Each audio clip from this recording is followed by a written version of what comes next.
kollox il-Maġistrat Aaron Buġejja sema 477 testimonjanza ta' persuni involuti direttament jew indirettament u talab għal evidenza minn 5 pajjiżi differenti. Fil-konklużjonijiet tal-inkjesta l-Maġistrat jagħmel 40 punt. Il-Maġistrat jgħid li l-evidenza diretta u expertise teknika stabbiliet diversi punti li kontrastaw mal-allegazzjonijiet magħmula minn Daphne Caruana Galizia, mod partikolari dawk id-dettalji li kienu jistrieħu fuq l-istorja mistqarra lilha minn Marija Efimova. Il-Maġistrat Buġejja jgħid li ma nstabu ebda dokumenti la fis-sejf jew filing cabinet li kien hemm fil-kċina u lanqas banda oħra.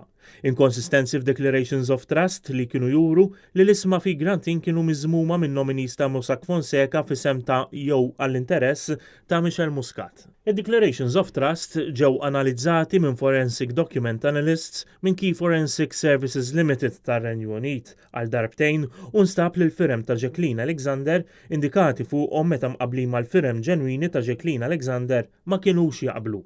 Jgħid li ma rriżultax li ġew depożitati minn Brian Tonna fil-Bank Pilatus xi Declarations of Trust għal kumpanija eGrant Inc. Ma rriżultax li eGrant Inc.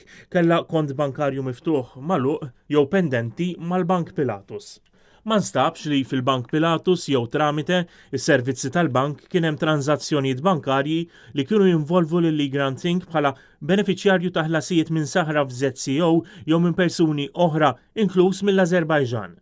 Ma rriżultax li Joseph Muscat jew Michel Muscat jew membri tal-familja tagħhom kienu klijenti tal-Bank Pilatus jew li kellhom xi kont bankarju personali mal-Bank Pilatus.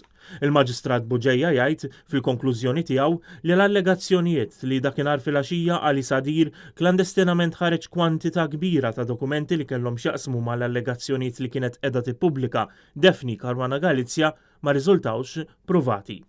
Dwar allegazzjoni li kien hemm titjira fil-21 ta' April 2017 minn Malta lejn l-Azerbajġan, l-inkjesta sabet li verament kien hemm din it-titjira u li kienet saret it-talba qabel ħarġet l-istorja ta' Daphne Caruana Galizia. Fl-inkjesta jingħad li ma ġiex pruvat sal-grad mitlub mill-liġi li fit-titjira bejn Malta u Baku fl-Azerbajġan kien hemm xi dokumenti li kienu marbuta mal-meritu ta' din l-inkjesta li ttieħdu minn Malta lejn l-Azerbajġan u jew mill-Azerbajġan lejn Dubai. Ma nstabet ebda referenza għal eGrant Inc. fis-sistemi bankarji tal-Bank Pilatus. Jirriżulta li ma saru l-ebda trasferimenti jew ħlasijiet ta' flejjes lil eGrant Inc. la fil-Bank Pilatus u lanqas f'xi kont f'Dubai kif imsemmi fl-artiklu ta' Daphne Caruana Galizia. Il-Forensic Accountants jaqblu li ma nstabet ebda tranzazzjoni ta' ħlas ta' $1,017,000 mill-kont ta' saħra FZCO lil eGrant Inc. jew xi tranzazzjoni oħra bejn dawn iż-żewġ kumpaniji.